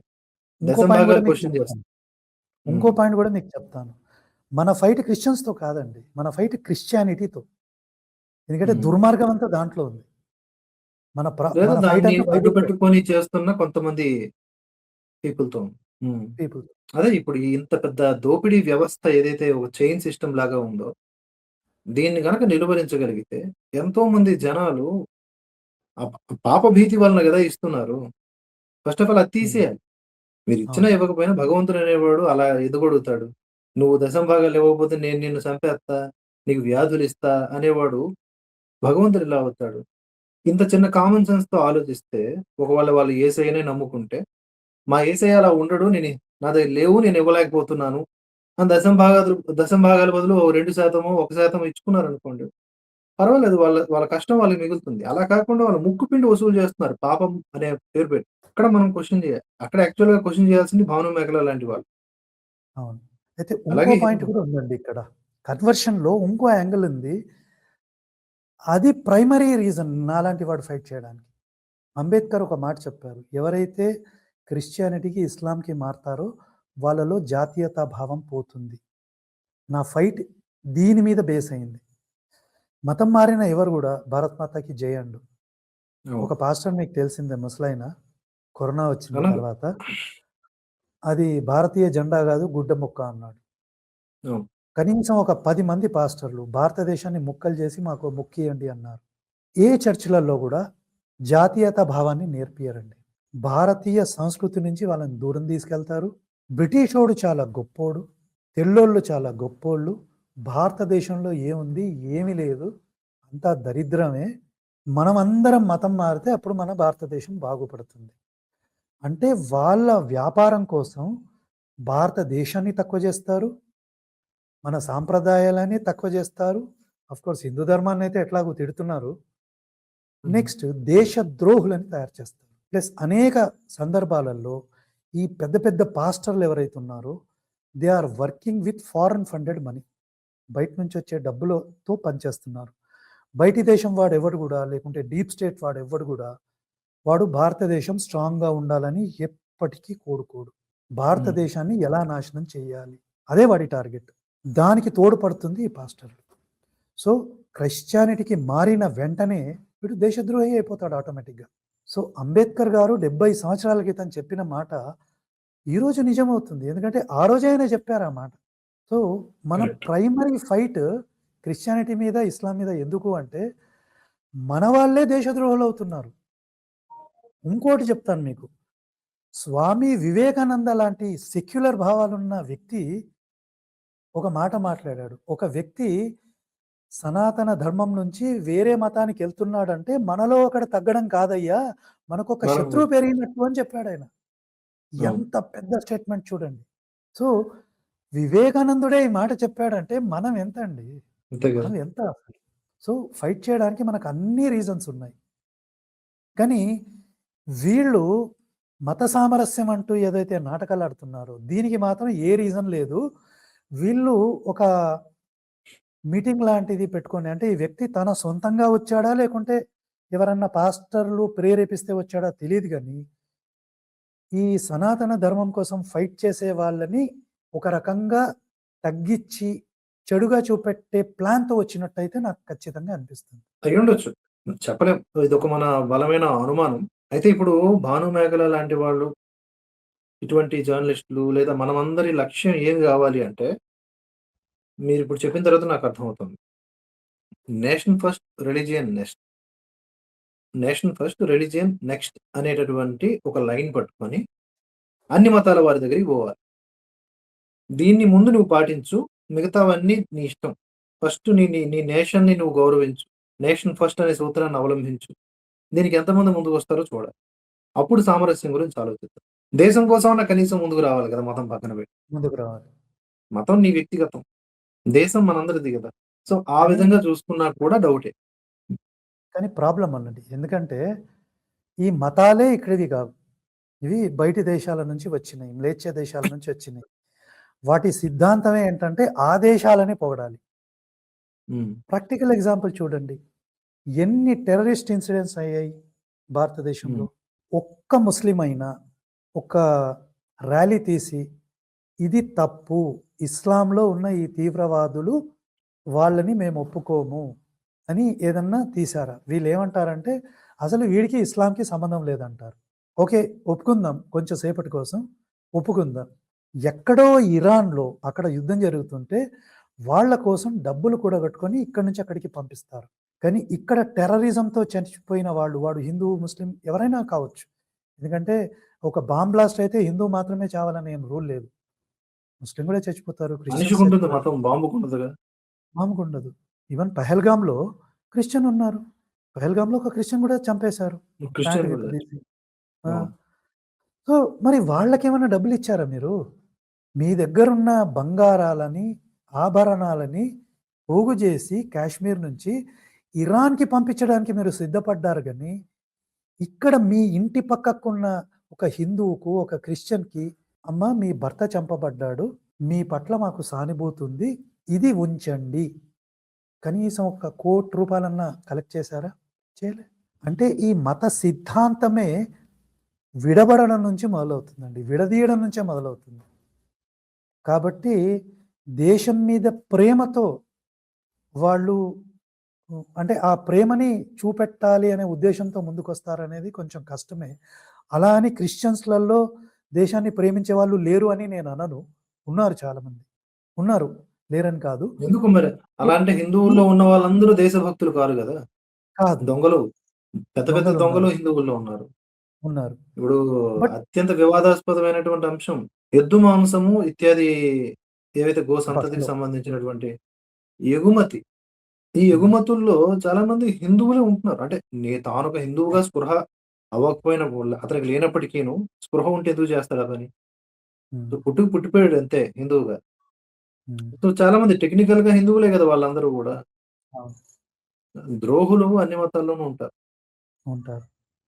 ఇక సిద్ధాంతమే ద్రోహమైనదైతే ఇంకా ప్రమాదం. సనాతన ధర్మం అటువంటివి నేర్పలేదు. ఇది గొప్పతనం ఏంటంటే, మనం నేర్పలేదు. ఇక్కడ మాట్లాడాల్సిందేంటంటే, సనాతన ధర్మం మనం ఎక్కడ చూసుకున్నా కూడా, ఏ మూలన ఏ పేజీ తెరిచినా గూడా, వక్రీకరణను పక్కన పెడితే, ఒక మనిషిని మంచి నడవడికతో ఎలా నడవాలి, ఒక సమాజాన్ని ఎలా నిర్మించాలనే చెప్పింది తప్ప, ఎక్కడ చీలికలు, పీలికలనేది చెప్పలేదు. కానీ ఇక్కడ అది ఈ ఆ విషయంలో సిద్ధాంతాలు ఈ విషయంలో అంబేద్కర్ గూడా ఒక మాట చెప్తారండి. హ్మ్. 'Pakistan and partition of India' అనే బుక్‌లో ఆయనేమంటారంటే, భారతదేశము ఒక దేశమా? లేకుంటే అనేక రాష్ట్రాలా? అనే చర్చ వచ్చినప్పుడు, కేవలం హిందువులు మాత్రమే ఇది ఒక దేశమని కన్సిడర్ చేస్తారంట. ఏ ముస్లిం గూడా, ఏ క్రిస్టియన్ గూడా ఇది ఒకటే దేశం అని వాళ్ళు ఒప్పుకోలేదు అంటాడు అంబేద్కర్.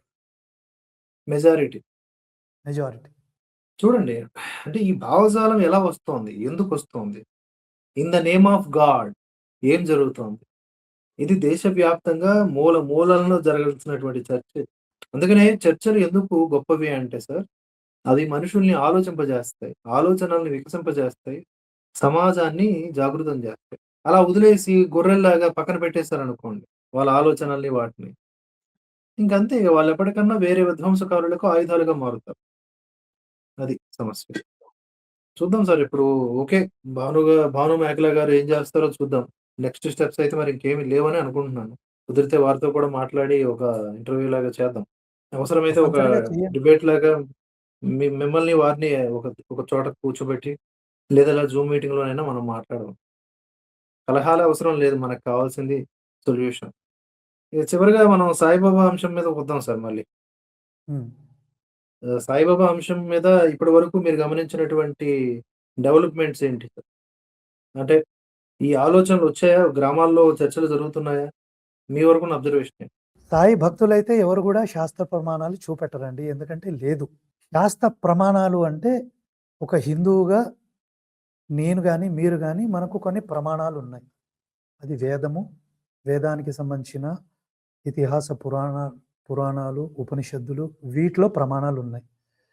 ఇప్పుడు సాయిబాబా అనే వ్యక్తికి ఒక ప్రమాణం అంటే వాళ్ళు చెప్పుకునే ఈ సాయి సచ్చరిత్ర.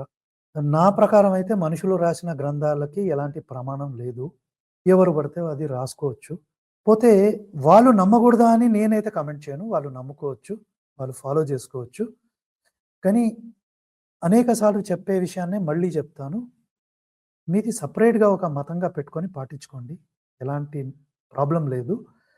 కానీ హిందువులని మభ్యపెట్టొద్దు. సాయిరామ్, సాయి కృష్ణ ఈ పైత్యాలొద్దండి. ఎందుకంటే రాముడేంటి, కృష్ణుడేంటి, దీని వెనకాల ఈ పేర్ల వెనకాల ఎంతో పెద్ద గొప్ప తత్వం ఉంది. దాన్ని ఒక వ్యక్తితో, ఒక మనిషితో కలిపేసి, కలుషితం చేసేసి, మేము మీకు చాలా ఫేవర్ చేస్తున్నాము అని మాట్లాడుతున్నారు. మీరు ఫేవర్ చేయట్లేదండి. సనాతన ధర్మాన్ని కలుషితం చేస్తున్నారు. ధర్మం జోలికొచ్చిన ఎవడు గూడా ఇంతవరకు బతికి బట్టకట్లేదు. కాబట్టి అవును. మేము ఈ ధర్మంలోకి వచ్చి హిందువులని మభ్యపెట్టి, ఒక క్రిస్టియన్, ముస్లిం లాగా మీరు గూడా హిందువులని మీ సాయి మతంలోకి మార్చేసి, ఈ కలగాపులగం చేద్దాం అనుకుంటే మాత్రం మీ ప్లాన్‌లు సక్సెస్ కావు. అది నేను యాస్ ఎ స్కాలర్ చెప్తున్నాను. నేను శాపాలు పెట్టడానికి పెద్ద ఆహ్, అంటే బ్రహ్మ ఋషిని గాదు, రాజఋషిని గాదు. ధర్మం ఏం చెప్పింది, గ్రంథాలేం చెప్తున్నాయి, అది నేను చెప్తున్నాను. పోనీ ఈ విషయంలో గూడా ఎవరికైనా భక్తులకు అబ్జెక్షన్ ఉంటే I am open to debate. పద్ధతి ప్రకారం ఒక మోడరేటర్ మధ్యలో ఉంటే దాని గురించి నేను చర్చిస్తాను. గ్రంథ ప్రమాణాలు నేను చూపెడతాను. నేను మాట్లాడిన మాటలకి. సరే ఇదే బేస్డ్ కాదు ఆన్ ద గ్రంథాలు అంటే హ్మ్. సరే అది ఎలాగో గ్రంథాల్లో చూపించలేకపోతున్నారు. వితండవాదం చేస్తున్నారు. ఆ హ్మ్. యాంగిల్‌లో వారిని ఇబ్బంది పెట్టే కంటే గూడా తర్కబద్ధమైన చర్చ చేసినా ఓకే అంటున్నాను నేను. హ్మ్. లాజికల్‌గా, లాజికల్‌గా సమాధానాలు చెప్పినా ఓకే. హ్మ్. ఇప్పుడు ఇది మన ఖండన ఇది. కాదు కాదు హ్మ్. ఇది. హ్మ్. సాయిబాబా హిందువుల్లో హిందూ దేవుడుగాను, గురువుగా ఉంటే మనకిన్ని ప్రయోజనాలున్నాయి. ఈ మహిమలు అవన్నీ పక్కన పెడదాం. ధర్మానికి హ్మ్. ఉపయోగపడుతుంది. ధర్మానికి కలుషితం అవుతుంది అనేది మన స్టాండు. లేదు హ్మ్. ఉపయోగపడుతుందనేది వారి స్టాండ్ అనుకోండి. అది తర్కబద్ధమైన వాదన చేయొచ్చు. హ్మ్. హ్మ్. అలా ఆ! చేయకుండా దీనికి గూడా ఈ కొన్ని యాంగిల్‌లోను పాయింట్స్ దీనికి గూడా కొన్ని పాయింట్స్ ఇచ్చినట్టున్నారు గదా!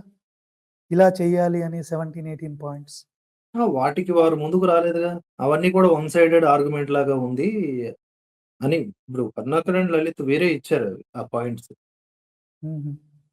ఇచ్చినా సరే వాటిని వాళ్ళు పరిగణలోకి తీసుకోలేదు. చర్చలు కాదు అవంతా పక్కకెళ్ళిపోయిన వ్యవహారం.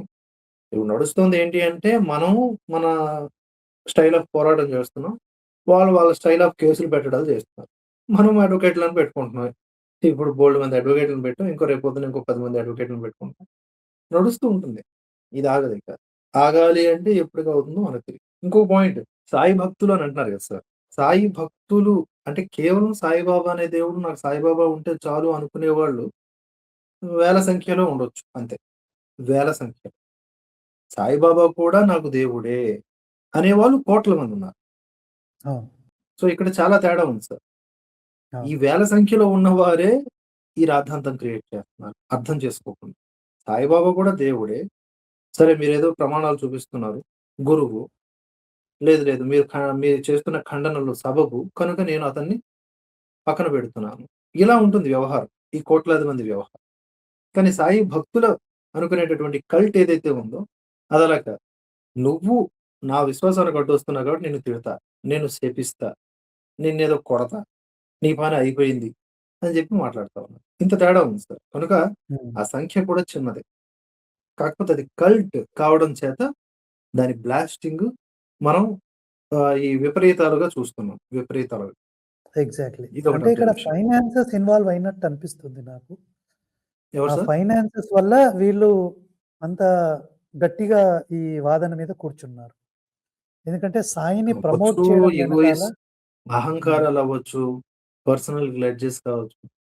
కొంతమందికైతే ఇప్పుడు సాయిబాబా తరపున మాట్లాడుతున్న వాళ్ళలో కొంతమంది జెన్యూన్ ఇప్పుడు సాయిదాస్ గారని ఒకతనుంటారు పెద్దాయన. చాలా హ్మ్. జెన్యూన్‌గా మాట్లాడతారు. నిజమైన సాయి భక్తులు, సాయి ప్రచారకులు. వారి ఉద్దేశ్యాన్ని వారు ఎక్కడా కూడా నీళ్లు నమలకుండా ప్రకటిస్తారు. హుందాతనం అవును. ఉంటది. హ్మ్. కొంతమంది మాట్లాడతారు. కొంతమంది ఇష్టరీతిగా తిడతా ఉంటారు. మరి వారి పేర్లు కూడా ప్రస్తావించడం నాకిష్టం లేదు. అలా ఉంటారన్నమాట. చూద్దాం సార్ సాయి భక్తులు ఎవరైనా సరే ముందుకొచ్చి సాయిదాస్ గారిని అడుగుతాను ఒకసారి. ఒకవైపు సాయిదాస్ గారు, మరోవైపు మీరుండండి. మీరిరువురు మాట్లాడండి ఈ అంశం మీద. నేను ఓకే. జస్ట్ మోడరేటర్‌గా ఉంటా. ఓహ్! తప్పనిసరిగా. సో, ఆయన్ని అడుగుతాను. మహమ్మద్ గౌస్ అనే వ్యక్తి హ్మ్. 50 ఏళ్లుంటాయి. 12 ఏళ్ల పాప మీద అఘాయిత్యానికి పాల్పడ్డాడు. తను అరవటంతో మూడో అంతస్తు నుంచి తోసేసాడు. చనిపోయిందనుకున్నాడు. అంటే ప్రమాదవశాత్తు పడిపోయిందనుకుంటారనుకున్నాడు. కానీ 2 డేస్ తర్వాత ఆవిడ బయటకొచ్చింది మాట్లాడి. పలానా వాడు ఇలా చేశాడని చెప్పేసరికి అతని మీద పోక్సో నమోదయ్యి ఇప్పుడు రిమాండ్‌కి వెళ్ళిపోయాడు. అది. ఓహ్!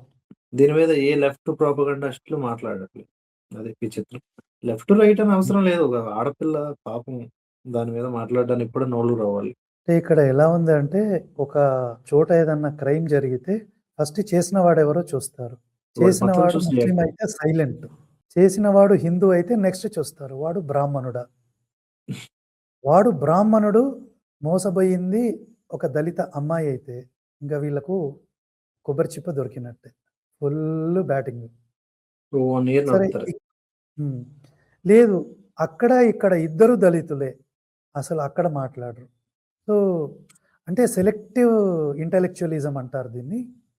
నేనైతే దీన్ని దివాలాకోరుతనం అంటాను.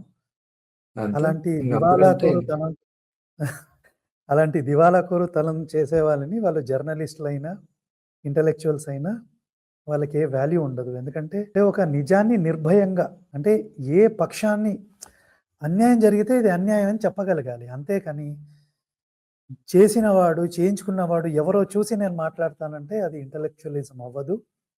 అలాంటి వాళ్ళకి మనం దమిడి వాల్యూ గూడా ఇవ్వనవసరం లేదు నా అవును. ప్రకారం. మెయిన్ వీళ్ళని ఇంటలెక్చువల్స్ అని ఎందుకంటారు సార్ నాకర్థం కాదు.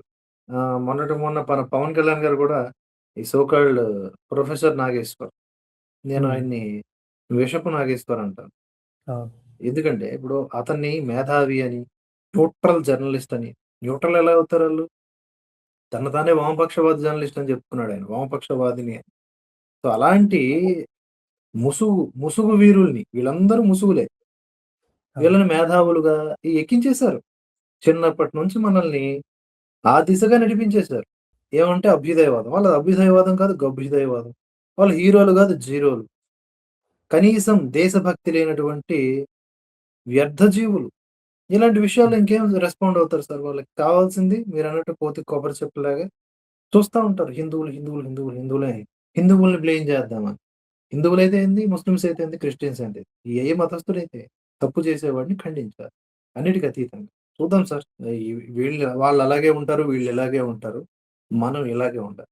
ఎప్పటికైనా సమాజానికి ఉపయోగకరం మనబోటి వారి ద్వారానే. ఇది స్వడబ్బా గాదు, పరడబ్బా గాదు, పరస్పర డబ్బా గాదు. కేసీఆర్ గారి భాషలో చెప్పాలంటే. ఇది సత్యం. ఈ సిద్ధాంతం, మన సిద్ధాంతం ఏదైతే ఉందో అదే లోకానికి శ్రేయస్కరం. అదే సనాతన ధర్మం. ఇది తప్ప ఇంకొకటి ఏదన్నా ఉందంటే అది ఎజెండాలకో, వాళ్ళ వ్యక్తిగత స్వార్థాలకో, వాళ్ళ అహంకారాలకో ఉపయోగపడతది తప్ప దేనికి ఉపయోగం. మనం ఈ ఈ పోరాటంలో మనల్ని మనం ఎంత నష్టపోయినా పర్వాలేదు. అల్టిమేట్‌గా ఒక సాటిస్ఫాక్షన్. లోకానికి మేలే జరుగుతుంది మన వల్ల తప్ప కీడు జరగదు. ఒక జనరేషన్స్ నాశనం అయిపోయాయి సార్. ఇన్ఫర్మేషన్‌ని దూరం చేసేసారు. మొత్తం మన యొక్క ఐడెంటిటీ‌నే క్రైసిస్‌లో పడేసారు. ఇప్పుడు మనం దాన్ని మరలా తవ్వి తీసి, ఆ బాధ్యతను భుజాన మోస్తూ ఉన్నాం శక్తికి మించి. అర్థం ఓకే. చేసుకుంటారు. జనాలు కూడా అర్థం చేసుకుంటున్నారు అంటే కాబట్టే ఏమి అవేర్‌నెస్ వచ్చిందండి. నేనొక కమ్యూనిస్ట్‌ని ఇంటర్వ్యూ కొద్దిగొచ్చింది. చేసినప్పుడు ఇంత కమ్యూనిస్ట్‌ని రావాలి ఇంటర్వ్యూ ఇంతొచ్చింది. చేసినప్పుడు హ్మ్. హ్మ్. పర్లేదు. ఏదైనా బిగినింగ్ అనేది స్లోగానే వస్తుంది గదా! చాలామంది నేనొక కమ్యూనిస్ట్‌ని ఇంటర్వ్యూ చేసినప్పుడు ఆయనను బూతులు తిడుతున్నారు. నేనే అనుకున్నాను ఎందుకు ఇదంతా అవసరమా? ఆయనని ఎక్స్‌పోజ్ చేసాం చాలు. డబుల్ స్టాండర్డ్స్‌ని ఎక్స్‌పోజ్ చేస్తున్నాం. అంతే. అంతే. హిపోక్రసీని ఎక్స్‌పోజ్ చేస్తున్నాం. ఆ హిపోక్రసీ వద్దంటున్నాం. హ్మ్. ఇంటలెక్చువల్స్ అయినప్పుడు ఇంటలెక్చువల్‌గా మాట్లాడండి. ఒక పక్షాన్ని తీసుకొని వాడు ఎన్ని దౌర్జన్యాలు చేసినా వాడిని నేను వెనకేసుకొస్తాను. ఇంకో పక్షంగా ఏమి చేయని, ఏ తప్పు చేయని వాడిని నేను అన్ని విధాలుగా, అన్ని వేళలా బ్లేమ్ జేస్తాను. అంటే ఇప్పుడు ఒక బ్రాహ్మణ వర్గానికి సంబంధించిన వాళ్ళున్నారు. వాళ్ళు ఏ తప్పు చేయకున్నా వాళ్ళని బ్లేమ్ చేస్తూనే ఉంటారు. హ్మ్. ఎలాంటి గిల్ట్ ఫీలింగ్‌లోకి తీసుకెళ్లారంటే, ఒక బ్రాహ్మణుడిగా బతికేవాడు అయ్యో! నేను ఇంత తప్పు చేశానా? నేను ఇంత దుర్మార్గుడినా? మా పూర్వీకులు ఇంత దుర్మార్గులా? అనే ఒక గిల్ట్ ఫీలింగ్‌లోకి తీసుకొచ్చారు. ఇది చాలా దారుణం. ఇది ఒక రకంగా కమ్యూనిస్టులు సక్సెస్ అయ్యారు. కానీ ఈరోజు విండ్ మారుతుంది. 180 డిగ్రీస్ తిరుగుతుంది. అంటే నేను ఎంతమందితో జనరల్‌గా మాట్లాడినప్పుడు, ఫోన్‌లో వచ్చినప్పుడు, నేను ఒకప్పుడు సెక్యులర్‌గా ఉండేవాడినండి. వీళ్ళు కమ్యూనిస్టులు చెప్పేవన్నీ నమ్మేవాడిని. కానీ ఇంత దుర్మార్గులేంటి సార్ వాళ్ళు? ఇంత దుర్మార్గం ఇక్కడ జరుగుతుంటే దాని గురించి మాట్లాడరు. మన దాంట్లోనే బ్లేమ్ చూపెట్టడానికి ట్రై చేస్తారు. అదే కానీ ప్రొఫెసర్ వాళ్ళలో లేని నాగేశ్వరరావు శైలి. ఇదంతా హ్మ్. Professor best example. అతని మీద గనక నేను ఒక సీరీస్ చేస్తున్నాను. ప్లాన్ చేస్తున్నాను. హ్మ్. బయటకొస్తది. మొత్తం జనాలకి అర్థమవుతుంది. ఐడియాలజీ ఎలా ఉంటుంది? ఈ నాగేశ్వరరావు లాంటి వాళ్ళ ఐడియాలజీ. ఎందుకంత భయంకరంగా ఉంటారు అన్నదానికి నేను పూర్తి సైంటిఫికల్ థియరీతో కూడుకున్న అనాలిసిస్ ఇస్తున్నా. వాళ్ళ అద్భుతం. ఆలోచన విధానం, వాళ్ళ మాట్లాడే విధానం, నిలబడే విధానం అన్నీ, అన్నీ అబ్జర్వేషన్ చేస్తున్నా. అది బయటకొస్తాయి. మీరొక ఆయన పుస్తకాన్ని చదవండి. ఆ! ఆహ్, 'గ్యారీ బెజ్మనోఫ్' అనుకుంటా 'ఇంటలెక్చువల్ సబ్వర్షన్' అని ఒక బుక్ ఉంటుంది. అది మీరు తెలుగులో ఏంటో. చదివితే మీకు చాలా విషయాలు తెలుస్తాయి. అంటే ఈ హ్మ్. కమ్యూనిస్టులు నెరేటివ్‌ని ఎలా మారుస్తారు? ఎలా మనుషుల బుర్రలలో విషాన్ని నింపుతారు? ఎలా ప్రభుత్వాలని పడగొడతారు? ఎలా అధికారాన్ని చేజిక్కించుకుంటారు? చాలా బాగా చెప్తాడు. అండ్ ఈ కమ్యూనిజం కోసం దేశానికి వ్యతిరేకంగా ఎవరైతే పనిచేస్తారో వాళ్ళని ఒక మంచి పేరు పెట్టాడీయన. యూజ్‌ఫుల్ ఈడియట్స్ అంటాడు వాళ్ళని. అంటే మీరు చెప్పే ఒక పేరు చెప్పారు. లేకుంటే మన భారతదేశంలో ఉన్న కమ్యూనిస్ట్‌లకి ఆయన బండబూతులు తిడతాడు. These people are useful idiots అంటాడు. అంటే యూజ్‌ఫుల్ ఇడియట్స్. ఈడియట్స్ అంటే వాళ్ళు ప్లాన్ ఏసిన దానికి ఇక్కడుండి సహకరిస్తున్నాడు. సో, వాళ్ళకి యూజ్ ఏ అయ్యే ఇడియట్స్. ఈడియట్. దేశం వాడిది గాదు. దేశం ఆ కమ్యూనిస్ట్‌లది గాదు. రష్యాది, చైనాది గాదు. ఈ దేశం మనది. కానీ ఇక్కడ పుట్టి, ఇక్కడ తిండి తిని, ఈ దేశాన్నే పడగొట్టాలనుకునేవాడు అదే యూజ్‌ఫుల్ విచిత్రం ఈడియట్ కాక అసలు. ఇంకేమవుతాడండి? చైనా, క్యూబా, రష్యా ఏ దేశం తీసుకున్నా సార్ కమ్యూనిస్టులు, ఆ దేశాన్ని ప్రేమిస్తారు. చైనా ఇప్పుడు ఎంత అడ్వాన్స్‌డ్‌గా ఉంది. నిజంగానే మన భారతదేశంతో కంపేర్ చేయడానికి కూడా లేదు. హ్మ్. అదెక్కడో ఉంది అభివృద్ధి. ఎందుకంటే ఆ దేశాన్ని ప్రేమించేటటువంటి ఐడియాలజీ ఆ కమ్యూనిజంకుంది. అవును. చైనాని ప్రేమించే ఐడియాలజీ ఇక్కడున్న ఈ కమ్యూనిస్ట్ బానిసలకుంది. చాలా తేడా ఉంది. ఈ భారతదేశాన్ని ప్రేమించని నీ కమ్యూనిజం ఏదైతే ఉందో అది నిజం కాదు. కమ్ముకున్న అబద్ధం అది. కమ్యూనిజం గాదు. ఒక మీరన్నట్టు సగంలో కమ్యూనిస్ట్‌తో ఆపారు మీరు. ఒక జనాల్ని కమ్యూనిస్ట్ ఎలా గురించి మాయ చేయాలి? హ్మ్. ఎలా ఒక అబద్ధాన్ని ట్విస్ట్ చేయాలి? ఎలా ప్రభుత్వాల్ని దించాలి? ఎలా గద్దెనెక్కాలి? అక్కడి వరకు చెప్పారు. ఆ తర్వాత అదే జనాలతో ఎలా చీకొట్టించుకోవాలి? ఎలా అడ్రెస్సులు లేకుండా అయిపోవాలి? మళ్ళీ బతికి బట్టకట్టడానికి ఎలాంటి అడ్డుదారులు తొక్కాలి? ఏ పార్టీలనైతే మనం ఇన్నాళ్ళు తిట్టామో ఆయా పార్టీలని మళ్ళీ ఎలా సాకాలి? కాంగ్రెస్ పార్టీలని సాకుతున్నట్లుగా. ఇది చెప్పాలి కంటిన్యూటీ. Second half. ఫస్ట్ హాఫ్‌లో హీరోలే. సెకండ్ హాఫ్‌లో అట్టర్ ఫ్లాప్ జీరోలే. వాళ్ళ బతుకది. అలాంటోళ్ళని దురదృష్టం తీసుకొచ్చి ఏంటంటే ఇంటలెక్చువల్స్ ఆ! దురదృష్టం ఏంటంటే ప్రతి చోట ఓడిపోతూ గూడా వీళ్ళ బుద్ధి మారట్ల. ఆ! ఇప్పుడు నాగేశ్వర గారు ఇలా నిల్చుంటారు కదా! ఇలాగే ఏమన్నా మార్పుంటదా? అబద్ధాన్ని కూడా పకడ్బందీగా డిసిప్లైన్ మోడ్‌లో చెప్తాడు. నీట్‌గా ఆ షర్ట్స్ మనం కూడా అలాంటి వస్త్రధారణ ఉండదు. చెయ్యం. ఏమనంటే అవును. ప్రొఫెసర్ గారంటారు. ఆ ప్రొఫెసర్ గారి గురించి మురళీ మనోహర్ గారు అద్భుతమైన విషయాలు చెప్పారు. త్వరలో ఒక ఇంటర్వ్యూ రాబోతోంది. ఓహ్! ఆయన ఒరిజినల్‌గా ఎక్కడైతే ఆహ్, ఉద్ ఆహ్, ఉద్ ఆ వృత్తి చేస్తూ ఉన్నారో అక్కడ 1 అవరే ఉంటాడు. మిగతా అంతా కూడా ప్రైవేట్ కాలేజ్‌లో పరిగెట్టేవాడంట అప్పట్లో. డబ్బు, డబ్బు, డబ్బు తప్ప ఇంకోటి ఉండేది కాదంట. సో, అతను నిఖార్సుగా ఇలా నిలబడి మొత్తం అన్నీ చెప్పేవన్నీ నిజాలయిపోవు గదా! అయ్యో! వీళ్ళ వీళ్ళ గుట్టు అంతా బయటకొస్తుంది కనుక వాళ్ళు మేధావులు కాదు. ఈ సమస్య ఈ చర్చ ఎందుకొచ్చిందని మన మధ్య వారిని ఇంటలెక్చువల్స్ ఏదైనా సరే సో కాల్డ్ ఇంటలెక్చువల్స్ కూడా కాదు వాళ్ళు. వాళ్ళు సమాచారాన్ని తప్పుదోవ పట్టించే, తప్పుడు సమాచారం ఇచ్చే ద్వంద్వ కూడా కాదు. అనేక ముసుగులున్నటువంటి మనుషులు. మనుషులు. అదొక వర్గం. మనుషుల్ని చీల్చే వర్గం. హిందువుల్ని ఏమార్చే వర్గం. దేశాన్ని కుట్రపూరితం చేసే వర్గం. ఇంకేం పేరు పెడదాం చెప్పండి. ఉగ్రవాదులంటే ఒకసారొచ్చి బాంబేసి ఎళ్ళిపోతారు. ఈళ్ళేత్తనే ఉంటారు. అది వీళ్ళ సమస్య. ఇన్నిన్ని శత్రువుల అంటే ఇన్నిన్ని సిద్ధాంతపరమైనటువంటి దాన్నేమంటారు విచ్ఛిన్నకారుల నుంచి సిద్ధాంతపరంగా చూసుకుంటే ఈ విచ్ఛిన్నకారు శక్తుల నుంచి మన దేశాన్ని మనం కాపాడుకోవాలి. ఈ పోరాటం ఇంకా ముందుకు వెళ్ళాలంటే ఇంకా ఎక్కువ మంది స్పీకర్స్ రావాలి. తెలుగునాట కూడా చాలా తక్కువ మందున్నారు. ఎంతమందున్నారు సార్? 10 మంది లేరు పట్టుమని. చాలా తక్కువ. ఇప్పుడు ధర్మం గురించి, హిందుత్వ వాదం గురించి మాట్లాడడం వేరు. ఐడియాలజికల్‌గా జాతీయవాదం, నేషనలిజం ఈ ఈ పర్స్‌పెక్టివ్‌లో కూడా మాట్లాడగలిగే వాళ్ళు ఎక్కువ మంది రావాలి. అవును. బావుంటుంది. అండ్ మీరు అవన్నీ కూడా కవర్ చేస్తారు. అది నాకు నచ్చేది మీలో. You can manage both. Yeah! So, ఇలాంటి అంశాల మీద కూడా మనం నెక్స్ట్ టాక్స్‌లో మాట్లాడదాం సార్. తప్పనిసరిగా. ఇప్పటికైతే ఓవరాల్‌గా మన వ్యూవర్స్‌కి మనం ఇచ్చినటువంటి సమాచారం, అటు భగవంతుడు అంటే నువ్వు నన్ను నమ్ము అని అనేవాడు గాదు. నువ్వు నమ్మకపోయినంత మాత్రాన దండించేవాడు గాదు. లేదు అలాగే ఉంటాడు భగవంతుడు, దేవుడు అనంటే దాన్ని వ్యాపారం అంటారు. అంటే ఆ దేవుడి పేరు చెప్పుకొని చేసే వ్యాపారం. లేదా దాన్ని మతం అంటారు. అలాంటి మతాల జోలికి పోరాదు. ఇది ఒక వెర్షన్ చెప్పాం. భాను మేకల గారి తాపత్రయం విఫలమైంది. దాని గురించి మన పాయింట్ ఆఫ్ వ్యూ చెప్పాం. చివర్లో కొంత సాయిబాబా మీదకు వెళ్ళి అలా ఈ సో కాల్డ్ మేధావుల దాకా వచ్చింది. వాళ్ళు మేధావులు కాదు, మేతావులని తేల్చేసాం. ఇలా 4 అంశాల మీద చక్కగా మాట్లాడాం.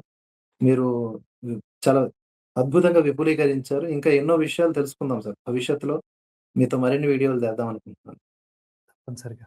Thank you sir. Thank you so much. Thanks for your time. జై హింద్. జై భారత్. జై జై శ్రీరామ్. శ్రీరామ్. జై శ్రీరామ్.